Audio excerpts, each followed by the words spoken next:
get started. Let's take a look at the beach first.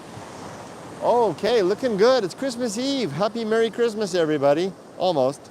Here in Huntington Beach, California. There's the pier over there, Lifeguard Tower 16, and I'm here at Lifeguard Tower between 16 and 18. Usually I'm a little closer to 18. Look, water here. You can see the water's been splashing up, but I think the tide's on its way down, so I should be okay. Hopefully the camera won't get wiped out again like I did that one time. That was a costly encounter with the sea. We'll put this right here, and I'm going to get started. Okay, let me take this sweater off. That's right. I think you guys can see some of the surfers out there.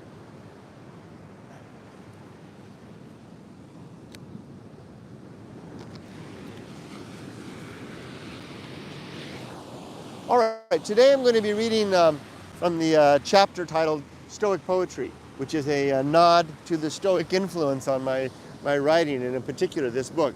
I didn't realize that there was so much Stoic bits and pieces in there until I had gotten a good way through, and I started thinking, you know what? Some of these things are directly attributable to the Stoics, such as Marcus Aurelius, Seneca, Epictetus, and others.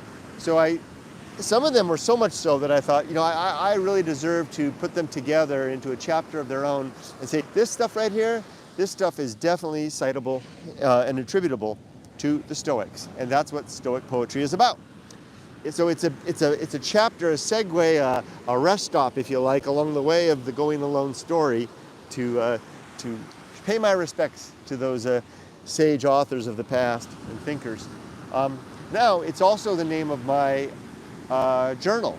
So since then, my daily journal is under the title of Stoic Poetry. And you know, if you keep up with my stuff, I write the journal, and then when I get about 300 pages in, I'll publish it as a journal, volume 1, volume 2, and I'm about halfway through volume 3 right now of the Stoic Poetry journal, not to be confused with the Stoic Poetry chapter from my book. Let me go ahead and get started.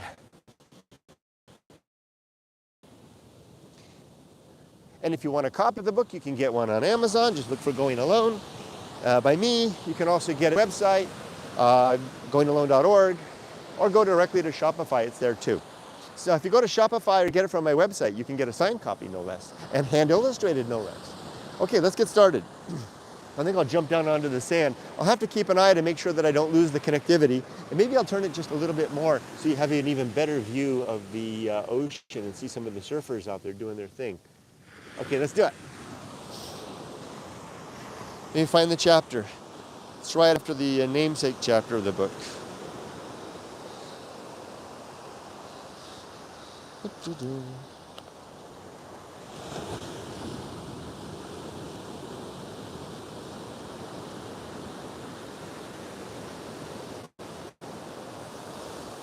There we go. Okay. As usual, every chapter begins with an illustration by my daughter, Emily. So this is the beginning of the chapter. There's a subtitle there. There's a quote that I'll read in just a second. And this is an illustration. This is an illustration of the principle called the homunculus, which is principle number 3 in the Good Life Creed, which you can find in the chapter titled The Good Life within this book. And the homunculus is a fancy old word that speaks to the inner human being, the inner man. If you like, do you remember the movie Men in Black, and that one alien that when you snapped the little button, the face opened up and there was a little man inside? I think something like that, but not really a little man, but a little idea of a person within guiding us in our lives. And I think most of us can feel that, when you feel like there's a little somebody right behind your forehead, between your ears, kind of peeking out through your eyes, making all the decisions. We don't really feel like our lives are being executed by our pinky finger. We feel they're being executed up here, as they might lean so with our brain there. And that has a feeling of the homunculus. I use that particular concept in place of a soul in the creed of the Good Life. And in this case, it's simply an illustration there. To start off the Stoic Poetry chapter, let's begin. And that particular illustration doesn't necessarily doesn't necessarily belong there.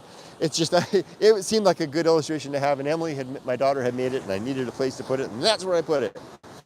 Okay, Stoic Poetry. recognizing the scope of our control. And here's a quote from, of course, one of the great Stoic thinkers, Seneca. It takes a tranquil and untroubled mind to roam freely across all parts of life. Now, I chose that particular quote because it was so apt and appropriate for the overall adventure and journey, which is the story of going alone. Let's do it. I owe much to the ancient Greek and Roman Stoic thinkers, and let me try that again. I owe much to the ancient Greek and Roman Stoic thinkers and the influence they have had on Western culture and society. I suspect my hero, Henry David Thoreau, was influenced directly or indirectly by Stoic writing, as he often refers to values proposed and supported by Stoic thinkers such as Marcus Aurelius, Epictetus, and Seneca.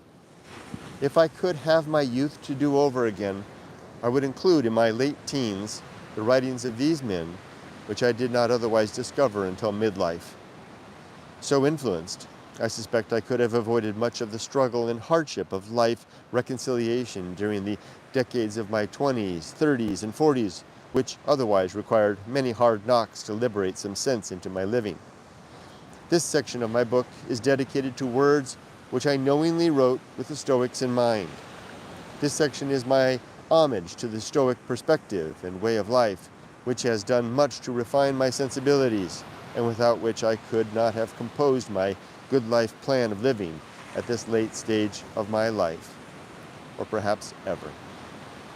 So that's kind of the opening bit, a little bit of prose to open the chapter up. And what follows from that is a series of what I call blurbs. I also sometimes call them muse strikes. They're the little bits of inspiration that would come to me during the 3 years that I was writing the book, that it would just be like a flash from above. You know, the words coming down, and if I could get a pencil and paper out and write it down, it would come out. And what was peculiar about it was that when I would write it out, it would come out perfect the first time, requiring no editing or changes at all. I've never had to change any of the muse strike entries in the book, except for one time, and that was last week when I discovered a typo. There was one beginning of a sentence that I had accidentally composed without capitalization.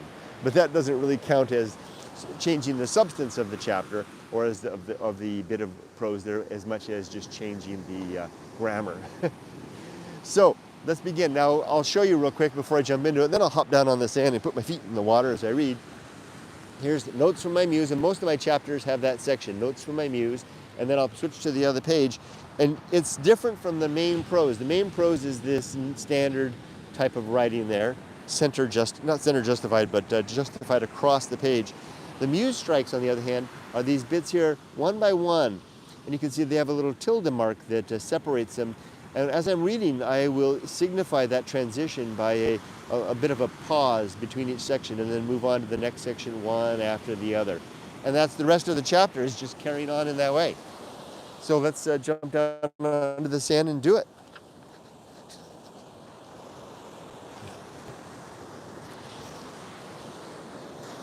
Notes from my muse.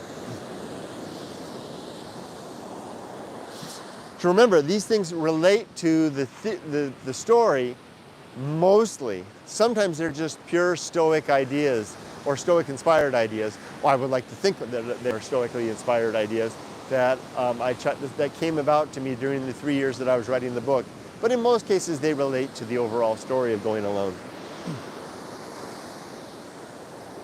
I told a man my mind, and he asked me, "What efforts have you made to destroy this idea? And how may I help to bring it down?" What a worthy friend, so caring of my best interest. Let us war together upon my claims of truth. That was the first one. And now a little pause. And the next.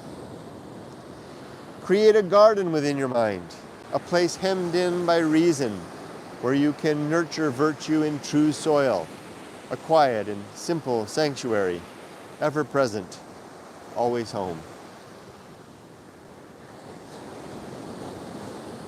Virtue is independent of possessions, though what we have or want may distract us from virtue.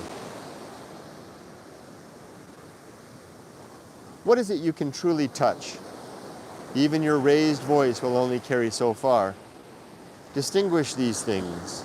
Measure your reach. Attend to practical ends. What small routines, mindful actions in discerning ways reveal the wilderness passage?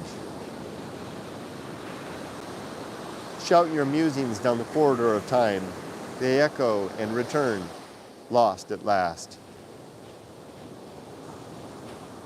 Virtue rests in tempered self-reflection.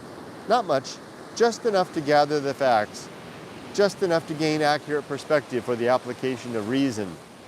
Let it go then, and think not of events other than your rational conclusions and the resolutions they entail. And never gawk or dwell upon the circumstance of others, which is an intemperate indulgence and a distraction from your own true labor. Attend the mending of your own folly, which you alone can repair, and burden not your neighbor with any prying misattentions. The routines and vain actions of life are but a bluff and distraction from living, bright and shiny, new and interesting. Our lives given over to awe and wonder. Our better purpose is ignored. The considered life, the principled life, a life of discipline and temperance, a life spent enacting and enforcing the laws we must ourselves discover and ratify. Police, barrister, judge, and perhaps executioner. Engaged in the messy business of applying reason to our base animal thoughts in the hope of forming something true from instinct, emotion, and gasping higher thought. Gasping like a man drowning in the sea of evolved conclusions. And when that higher mind sputters some words of good sense above the waves, how then to remember and live in accord with what we found, when all the sea rages and none may hear our voice over the froth and din? Still we go on, swimming towards something better, straining muscle with willful, disciplined strokes, until we at last drown and sink again below the mad waves, attaining nothing more than the best life we knew how. That's the thing we seemingly seek to avoid.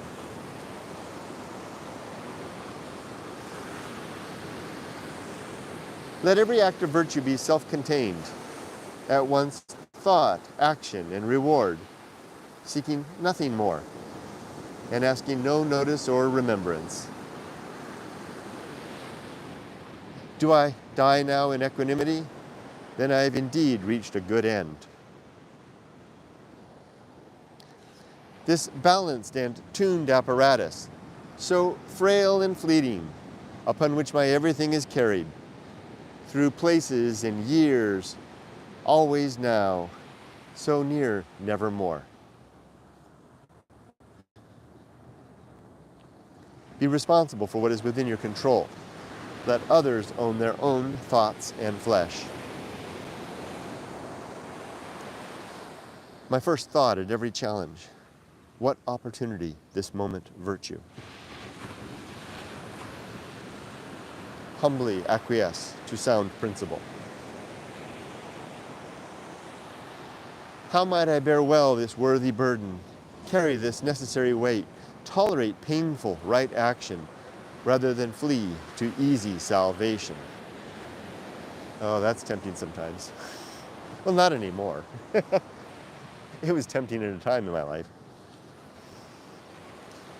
When challenge arrives and panic rises in the heart, still the mind, still more the tongue.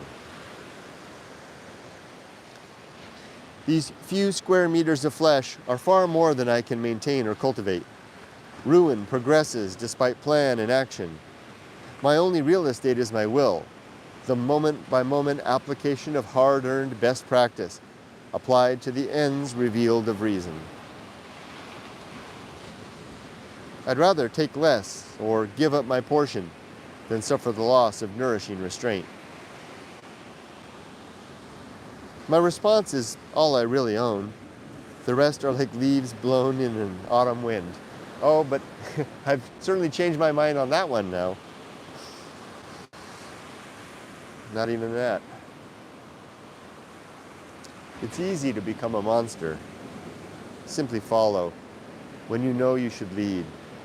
Your spirit will die, and something hollow and rotten will fill the empty space.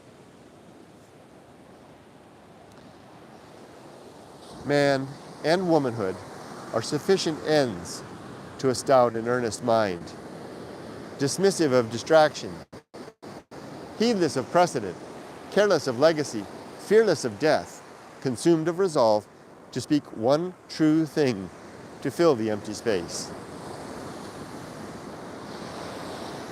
Peace is easy when expectation is reduced to the level of reality. To give more and want less.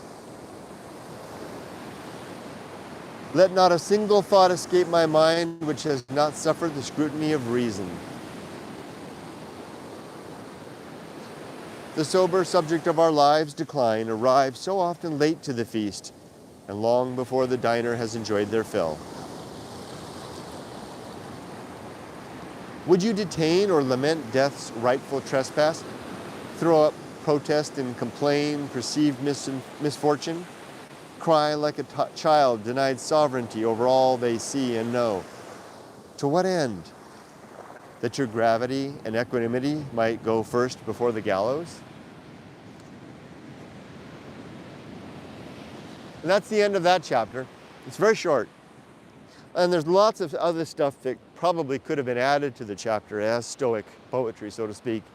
But I chose to restrain it to that because the other stuff was part and parcel of the other story that was being told. What remains then is just one little bit. You turn the page from that chapter and there's a bit here. It's like a waypoint that I put between some of the chapters. I'll read it because you're pretty far in the book now by the time we make it through this chapter. You've made it there and back, at least on paper. You've perhaps come a long way without me. Now, I have just a little more to say before we part ways. I'll summarize now with what came of my own adventure, what I made of the journey, and how I made a good life of what I didn't find. So that's the next part to come, and that's the chapter titled The Good Life, where then I summarized the Good Life Creed, which was the resultant consequence of the whole adventure. So remember, going alone is only half the story, literally. It's going alone is the first part. It's the coming back that is the more important second part, which couldn't be done fully without having gone first alone in the first place. So let's put the book away and go for a swim. I'll just leave the camera running. What the heck? Turn you guys around so you can see the water. I wonder if I can turn it the other way.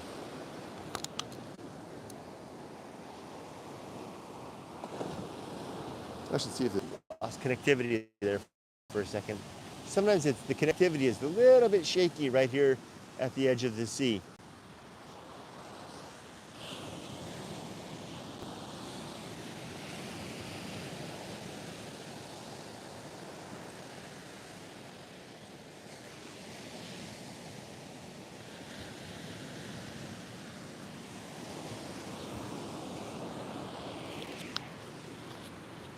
Give me a second to change into my swimsuit.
All right, with my book reading done, it's time to hop into the ocean as I do every day, usually in the evening. I haven't been in the water for 3 days because I was a little bit sick on Wednesday, a little bit sick on Thursday, and I threw in Friday and Saturday for good measure. It's been 4 days. Today's Sunday, so Christmas Eve, let's go and take a swim. All right, be safe but not too safe. Thanks for joining me for this book reading, and see you next week. Well, I'll be back out again. I'm not going in the water forever.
All right, that was just a short little one. I don't want to spend too much time in, given that I was sick before.